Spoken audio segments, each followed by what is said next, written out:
ٹھاٹھے مارتے سمندر کے لہروں میں گرا ایک چھوٹا سا جزیرہ، جہاں تمام مسلم دنیا کو ختم کرنے کے منصوبے بنائے جا رہے تھے۔ لیکن قدرت بھی اپنے منصوبے بنانے میں لگی ہوئی تھی۔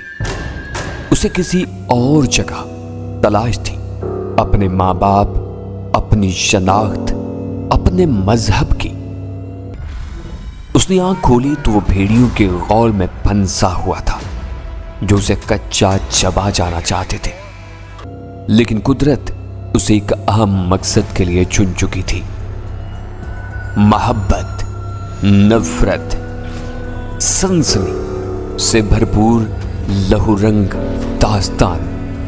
محافظ۔ اس کے سر پر گھنگریالے بال تھے، ویسا ہی پرکشش سانولا سا رنگ اور ویسے ہی کھڑے نگوش۔ احمد خالص بربری نسل نہیں لگتا تھا، بلکہ اس کی رگوں میں عرب خون کی آمیزش بھی محسوس ہوئی تھی، ورنہ بربری زیادہ سانولے رنگ اور کسی قدر افریقی نقوش کے حامل ہوتے ہیں۔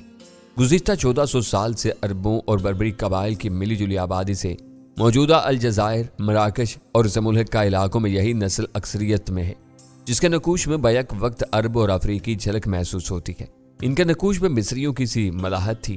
مصری خالص عرب ہیں، لیکن صدیوں سے مصر کی آب و ہوا میں رہ کر ان کے نقوش میں مقامی خصوصیات آ گئی تھی، ورنہ عرب بدو جو مصر میں آ کر آباد ہوتے تھے، ان کے نقوش موجودہ عربوں کی طرح کھردرے تھے۔ وہ عرب جو بحیرہ روم کے متصل خطوں میں آباد تھے، ان کے نقوش اندرون صحرا میں رہنے والے عربوں سے کہیں زیادہ سبک اور جاذب نظر ہے۔ قارئین سے معاذرت کے اصل داستان سے بھٹک کر تحقیق کی طرف جا نکلا۔ احمد بربری کی سی جھلک نے مجھے چونکا دیا تھا، اگرچہ میں نے محض ایک جھلک دیکھی تھی، درمیان میں جعلی بھی حائل تھی۔ اس کے باوجود مجھے بڑی حد تک یقین تھا کہ میں نے جس شخص کو دیکھا تھا وہ احمد بربری ہی تھا، مگر اسے میں نے آخری بار رنگ میں زخمی حالت میں دیکھا تھا۔ وہ لاچاری کی کیفیت میں موت کو اول کی صورت میں اپنی طرف آتے دیکھ رہا تھا۔ میں جان گریز سے الجھ گیا تھا اور میری غفلت سے فائدہ اٹھا کر جان گرے کی ساتھی لڑکی نے مجھے کوئی شے میرے سر پر ماری تھی اور پھر چراغوں میں روشنی نہیں رہی تھی۔ اگر یہ احمد ہی تھا تو کسی معجزے کی وجہ سے اس مقابلے کا فاتح رہا تھا، تبھی زندہ تھا، ورنہ اول اسے زندہ کسی صورت نہ چھوڑتا۔ اس کا مشن ہی احمد کو موت کے گھاٹ اتارنا تھا۔ اسے یہ توقع کہ وہ احمد کو شکست دے کر بخش دے گا اتنی ہی محال تھی جتنی کہ بیل سے دودھ کی توقع کرنا یا جان گرے جیسے لوگوں سے انسانیت کی توقع کرنا۔ میں سوچوں میں اتنا غلطاں تھا کہ مجھے پتہ ہی نہیں چلا کہ کب مجھے باہر لا کر اس مخصوص جیپ کے عقبی حصے میں بٹھا دیا گیا تھا جو جزیرے کے نگرانوں کے زیر استعمال تھی۔ یہ چھوٹی اور طاقتور جیپ جزیرے کے کئی مختلف اور پرپیچ راستوں پر سفر کرنے کے لیے مثالی تھی۔ اگرچہ جزیرے کا رقبہ خاصا تھا، لیکن اس کے ایک چھوٹے سے حصے کو استعمال کیا جا رہا تھا۔ اس کا بڑا حصہ اس کے فطری انداز میں برقرار رہنے دیا گیا تھا۔ راستے چھوٹے اور عمارت کو بھی اوپری طرف سے پھیلانے کے لیے ان کی زیادہ منزلیں زیر زمین بنائی گئی تھیں۔ جزیرے پر شاذ ہی کوئی عمارت 4 منزلہ اونچی ہو، ان پر سبز رنگ کیا گیا تھا، شاید اس لیے کہ اوپر سے گزرنے والے طیاروں کو یہ عمارات نظر نہ آئے۔ رات کو روشنی کی جاتی تھی اور ساتھ ہی یہ خیال بھی کیا جاتا تھا کہ روشنیاں اوپر سے نظر نہ آئیں، گویا یہ لوگ اپنی قوت اور اختیارات کے باوجود کھل کر سامنے نہیں آنا چاہتے تھے۔ جیپ نیم روشن راستوں سے گزرتی رہی اور مشکل سے 10 منٹ بعد اس نائٹ کلب کے سامنے جا رکی جہاں جان گرے مجھے لے کر گیا تھا۔ کار نے جیپ کے اینگل سے میری ہتھکڑی کھولی اور مجھے اندر لے آئے۔ بحسب معمول بھیانک میوزک پر کئی جوان جسم بے تحاشا ناچ رہے تھے۔ غالباً یہ جزیرے کی عام آبادی تھی جو عام کاموں کے لیے مخصوص تھی۔ زیادہ تر چہرے ایشیائی خد و خال کے حامل تھے۔ ناچنے والوں میں لڑکیوں کی اکثریت تھی۔ ان کا حلیہ اور انداز چیخ چیخ کر بتا رہا تھا کہ وہ یہاں پر دل لبھانے کے لیے موجود تھی۔ مردوں میں ایشیائی اور سفید فام نسلوں کے ملے جلے نوجوان تھے۔ میں نے محسوس کیا کہ یہ سب ہی جوان تھے، ان میں شاید ہی کوئی بوڑھا تھا۔ اکا دکا ادھیڑ عمر تھے، لیکن وہ ایک طرف بیٹھے شراب سے دل بہلا رہے تھے۔ کارز مجھے ناچنے والوں کے درمیان سے لے کر لفٹ تک پہنچے۔ لفٹ نے نہ جانے کون سے فلور پر ہمیں اتارا۔ یہ وہ فلور نہیں تھا جہاں پر زیر زمین کلب تھا۔ جانگرے وہاں باقاعدگی سے جاتا تھا، یہ بات اس نے مجھے خود بتائی تھی۔ یہ ارینا والا فلور بھی نہیں تھا، بلکہ یہاں پر لفٹ سے نکلتے ہی 4 طرف گیلریاں تھیں اور ان کے دونوں جانب دروازے تھے۔ اندر غالباً رہائشی کمرے تھے۔ کمروں کے 2 دروازوں کا درمیانی فاصلہ بتا رہا تھا کہ خاصے وسیع و عریض کمرے تھے۔ گارڈز نے وسطی گیلری کا رخ کیا جو لفٹ کے عین سامنے تھا۔ इन्होंने दाएं तरफ के तीसरे दरवाजे पर दस्तक दी। यस, फौरन ही दरवाजे के साथ लगे स्पीकर से जॉन ग्रे की आवाज आई, सर यूसुफ अली खान हाजिर है। एक गार्ड ने जवाब दिया। कमरे शायद साउंड प्रूफ थे, इसलिए स्पीकर या माइक्रोफोन की जरूरत पेश आई। चलने में बाद दरवाजा खुल गया।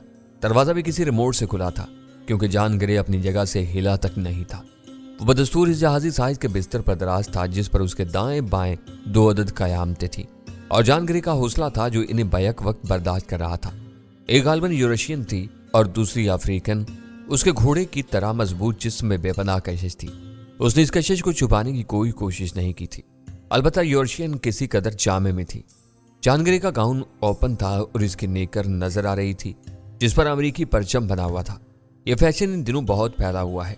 यूरोपीय अक़वाम की वतनियत इनके अंडरवेयर से भी शनाख्त की जा सकती है। कमरा क्या था? एक इशरत कदा था, जिसकी एक एक चीज काबिल दीद भी थी और काबिल दाद भी। हर तरफ ऐशो इशरत और हिर्सो हवस के ऐसे सामान थे कि इंसान की अकल दंग रह जाए और शैतान भी शर्मा जाए। दीवारों पर अजीब सा लहरें लेता हल्का सा नीला रंग था। छत पर बरकी आलात की मदद से तैरती मछलियों का सत्तासुर पैदा किया गया था। इन मछलियों के दरमियान एक जल परी तैर रही थी। जल परी यानी ऐसी मछली जिसका ऊपरी धड़ किसी हसीन औरत का सा नाजुक और भरपूर था। बिस्तर के बराबर में एक तपाई पर बेहतरीन किस्म के विस्की की बोतल और जाम रखे थे। एक जाम जॉन ग्रे के हाथ में था। जिसने मुस्कुराती नजरों से मुझे देखा। Welcome mister Joseph. यूसुफ, मैंने उसकी बात काटी। एक ही बात है, उसके लहजे में बेपरवाही थी। एक बात नहीं है, मैंने सर्द लहजे में कहा। अगर मैं जोसेफ होता तो कोई नाम निहाद कौंसल मुझे सजाए मौत देने का फैसला नहीं करती। इसका मुंह बन गया, लेकिन उसने जल्द खुद को संभाल लिया। खैर छोड़ो, मैंने तुम्हें बहस के लिए नहीं बल्कि अपना वादा पूरा करने के लिए बुलवाया है। कौन सा वादा? मैंने हैरानी से उसे देखा। अभी बताता हूँ, उसने बेपरवाही से जवाब दिया। फिर मेरे साथ आने वाले दोनों गार्ड से बोला, बाहर इंतजार करो, जब मैं बुलाऊं तो अंदर आना। उसने ताहकमाना अंदाज में कहा तो वो दोनों बिला चूत शराब किए बाहर चले गए। स्याह क़यामत ज्यादा ही नशे में थी, इसलिए उसे अपनी ओरियानी का कतई एहसास नहीं था। उसे एक तरफ धकेल कर जॉन ग्रे ने बिस्तर से जरा उठकर अपने पास रख के एक रिमोट कंट्रोल नुमा आले का रुख सामने वाली दीवार की तरफ करके एक बटन दबाया। इस पर से एक पतला सा खाना एक तरफ से रखाया और उसके अकब से बड़ी स्क्रीन का टीवी नमूदार हुआ। जॉन ग्रे ने दूसरा बटन दबाया, स्क्रीन बेदार हो गई। इस पर जो मंजर नमूदार हुआ वो मेरे लिए नया नहीं था। स्क्रीन पर अरीना दिखाया जा रहा था, जो फिल वक्त खाली था, लेकिन बिना आवाज के तमाशाइयों को जोशो खरोश से लग रहा था कि कोई मुकाबला शुरू होने वाला है। पहले एक जापानी कराटे मास्टर आया। ये कैमानोची है, जॉन ग्रे ने बताया। इसका मुकाबला इलेक्ट्रिक से हुआ था, और क्योंकि इलेक्ट्रिक जिंदा था इसलिए मौत कैमानोची के हिस्से में आई होगी। कैमानोची जापानी होने के बावजूद तराज कामत था, और मेरे अंदाजे के मुताबिक इसका कद 6.25 फुट से ज्यादा था। जॉन ग्रे ने मुझे बैठने को नहीं कहा था। वैसे भी इस कमरे में बैठने की कोई जगह नहीं थी, इसलिए मैं खड़ा रहा। इस बिस्तर पर बैठना मुझे खुद भी गवारा नहीं था, जो यकीनन मेरी आमद से पहले गुनाह की सेज बना हुआ था। मुझे इलेक्ट्रिक यानी बिजली का इंतजार था, और जब वो आया तो मैं तंग रह गया। वो मुश्किल से 4.5 फुट का लेकिन मुतनासिब जिस्म का शख्स था।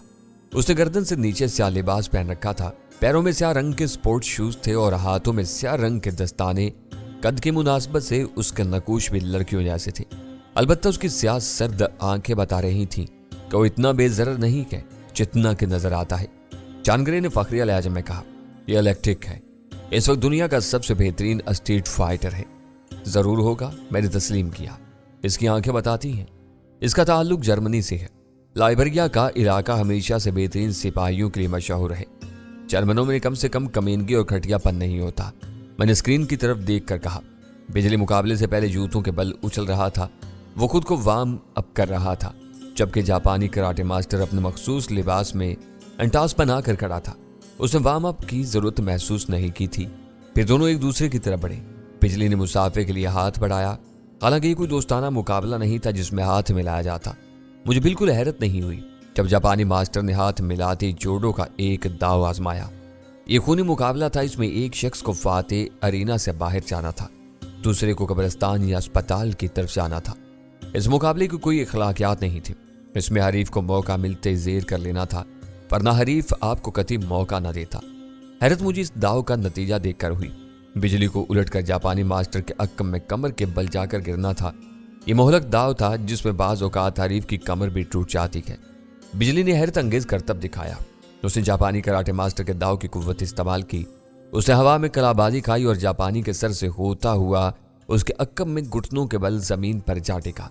वो चाहता तो पंजों के बल खड़ा भी हो सकता था। इसकी वजह उस वक्त समझ में आई जब जापानी अपने दाव का नतीजा देखने के लिए मुड़ा। इलेक्ट्रिक पहले से मुक्का बना चुका था।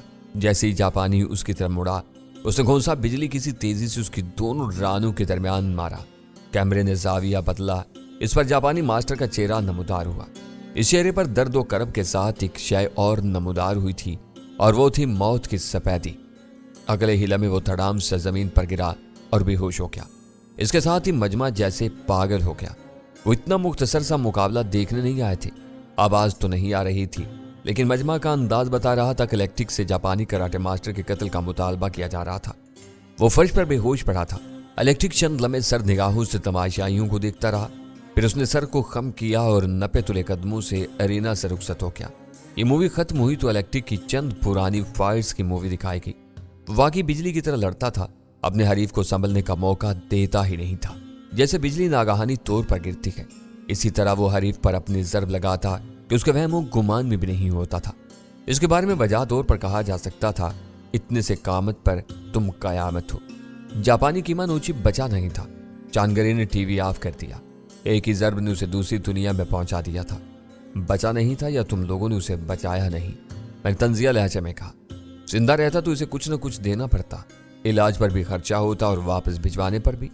चंद डॉलर्स कमाने के लिए एक जान ले लेना तुम लोगों के लिए कोई खास बात नहीं होगी।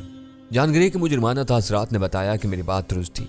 कीमानोची को तिबी इमदाद देकर बचाया जा सकता था, लेकिन इन्होंने एरिना की रवायत के यहाँ से एक ही शख्स जिंदा जा सकता है, इसे तिबी इमदाद का बगैर मरने दिया। बेशक इलेक्ट्रिक का वार खतरनाक था, लेकिन उसे बहरहाल बचाया जा सकता था। टीवी ऑफ होते ही खाना खिसक कर दोबारा अपनी जगह आ गया था, और अब लगता नहीं था कि इस जगह कोई टीवी जैसी शय थी। कमरे को इलेक्ट्रॉनिक्स की जादूगरी से एक जदीद किस्म के इशरत कदे में बदल दिया गया था। यहाँ डिजिटल ऑडियो वीडियो था। इस किस्म के हालात इतने मुख्तसर होते हैं कि दीवारों में भी पोशीदा किए जा सकते हैं। तुम्हें बुलाने का मकसद इलेक्ट्रिक के लड़ने का अंदाज दिखाना है। आमतौर से देव काम तारीफ के नजदीक जाने से बचना चाहिए। अगर इसके काबू में आ गए तो मारे गए। इलेक्ट्रिक का कदू कामत छोटा है, जिसामत भी खास नहीं है। ये अपने हरीफ को इस धोखे में रखकर नजदीक बुलाता है और फिर ऐसा वार करता है जिसका तोड़ पेश नहीं किया जा सकता। तुम्हें इलेक्ट्रिक के नजदीक जाने से परहेज करना होगा। चांदगरे ने मशवरा दिया जो दुरुस्त था। इलेक्ट्रिक के लड़ने का अंदाज देखकर मैंने भी यही नतीजा अखज किया था। तुम इसकी फिक्र मत करो, मैं इससे निमट लूंगा, मैंने एतमाद से कहा। यह बताओ, अगर मैं जीत गया तो क्या आजाद हूंगा? उसने नफी में सर हिलाया। इस सूरत में तुम्हें दी जाने वाली मौत माफ कर दी जाएगी, लेकिन आजादी नहीं मिलेगी। तो क्या इसी जजीरे पर रखा जाएगा? इस जजीरे पर रखा जाएगा या किसी और मरकज भेज दिया जाएगा?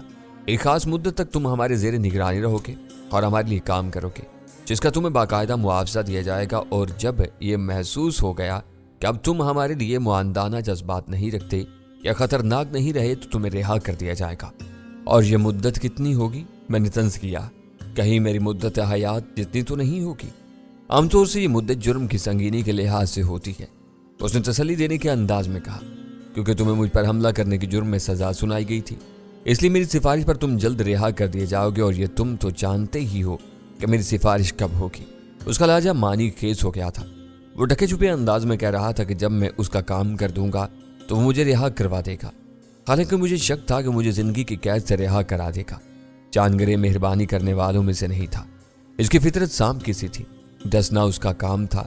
मैं अहमद बरबरी के बारे में सोच रहा था, क्या वो सचमुच इन लोगों की कैद में था? मुझे नहीं याद कि जानगरे ने एक बार भी उसके मारे जाने का जिक्र किया हो। गालिबन वो मुझे इसके जिंदा होने के बारे में बताकर खुश होने का मौका नहीं देना चाहता था, जैसे वो उबैद सलाह का जिक्र करने से गुरेज करता था। मेरा मुकाबला इवल से क्यों नहीं कराया जा रहा? चांदगरे सपाट लहजे में बोला। मैंने तुम्हें बताया था वो जख्मी होकर अमेरिका वापस जा चुका है। वो जख्मी किस तरह हुआ? मैंने मानी खेत लहजे में सवाल किया। चांदगरे ने गौर से मुझे देखा। वो मकारे जमाना भाप गया था कि मैं उससे कोई खास बात कहना चाहता हूँ। तुम कहना क्या चाहते हो? मैंने इत्तेफाक से जेल में अहमद बरबरी को देखा था। वो बुरी तरह चौंका। तुमने कैसे देख लिया? उसे तो सेल 4 के खास हिस्से में रखा गया है। उसने तस्लीम कर लिया था। मैंने दरवाजे की तरफ इशारा किया। ये जो मुझे लाए हैं ना, गालिबन राजदारी के ख्याल से इस हिस्से से मुझे लाए थे। जानगरे ने बिला तकल्लुफ उनके माँ बहन एक की और मुझसे बोला। اگر وہ بدبخت ابھی زندہ ہے تو زیادہ دن زندہ نہیں رہے گا۔ اس خطے میں ہمیں بے پناہ نقصان پہنچایا ہے، وہ جلد اپنے کیفر کردار کو پہنچے گا۔ ہمارے اشتعال کی جانگری کے منہ سے جھاگ نکلنے لگا تھا۔ میں نے جب اسے دیکھا تو ایول کے مقابلے میں کمزور پڑ چکا تھا۔ اسے نوکدار سلاخ سے مارنے جا رہا تھا جو تم نے اسے دھوکے سے مہیا کی تھی۔ اس سچ بیانی پر جانگری نے مجھے خونخوار نظروں سے دیکھا۔ وہ حرامی ایول کدے کی اولاد دھوکا کھا گیا۔ احمد مکاری سے کام لے کر خود کو بے بس ظاہر کر رہا تھا اور پھر اس نے ایول کے ہاتھ میں دبی سلاخ اس کے پیٹ میں گھونپ دی۔ جب تک ہمارے کیبن میں ہنگامہ ختم ہوتا ادھر ایول بھی گر چکا تھا۔ سلاخ نے اس کی آنتوں کو باہر نکال دیا تھا۔ اگر گارڈز اندر جا کر احمد کو قابو نہ کرتے تو وہ ایول کو جان سے مار دیتا۔ میں نے اسے تنزیہ نظر سے دیکھا۔ تم لوگوں کی کوئی اخلاقیات ہیں بھی یا نہیں؟ اپنے ہی بنائے اصول توڑ دیتے ہو، اتنی ڈٹائی سے تمہیں ذرا بھی شرم نہیں آتی؟ جانگرے نے پہلو بدلا۔ اصول اپنی جگہ، لیکن ہم ایول کی موت برداشت نہیں کر سکتے ہیں۔ تم نہیں جانتے اس کا تعلق امریکہ کے ایک بااثر سیاسی خاندان سے ہے جس نے اہم خفیہ ایجنسیوں میں اپنی جڑیں پھیلا رکھی ہیں۔ ایول کی موت ہمیں خاصی مہنگی پڑتی، اب بھی اس کی زندگی خطرے میں ہے۔ وہ فلوریڈا کے آرمی اسپتال میں زندگی اور موت کے درمیان معلق ہے۔ چلو ایک تو اپنے انجام کو پہنچا، میں نے مسکرا کر کہا۔ مجھے خوشی ہوگی وہ امریکی سور کتے کی طرح تڑپ کر مر جائے۔ جانگرے نے خون کا گھونٹ پی کر کہا، دفع کرو اسے، بس اتنا یاد رکھو کہ تم نے بہر صورت الیکٹرک کو شکست دینی ہے۔ کیا تم اپنے ایک اہم آدمی کے میرے ہاتھوں موت برداشت کر لو گے؟ میں نے چپتے ہوئے لہجے میں پوچھا۔ تم نے غور سے نہیں سنا، تم نے اسے صرف شکست دینی ہے، موت کے گھاٹ نہیں اتارنا۔ میں نے کہہ کا مارا، جانگرے تم سے اتنی احمقانہ بات کی توقع نہیں تھی۔ کیا خیال ہے وہ مجھے مارنے کی ہر ممکن کوشش کرے اور میں اسے صرف شکست دینے کی؟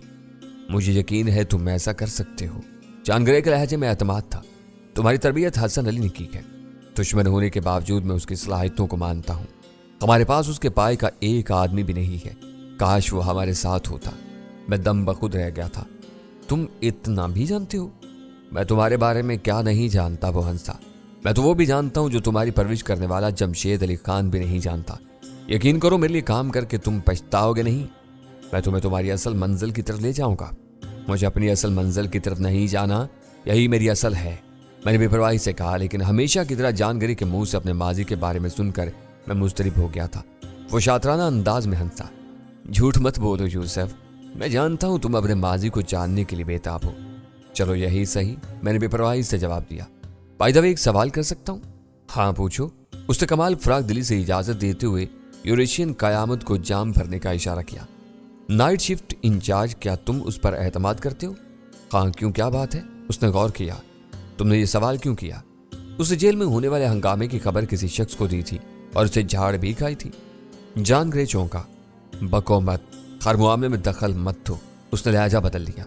اب تم اتنے بھی اہم نہیں ہو۔ اس نے ریموٹ کا ایک بٹن دبایا اور گارڈز کو اندر آنے کا کہا اور فوراً ہی دونوں گارڈز اندر آ گئے۔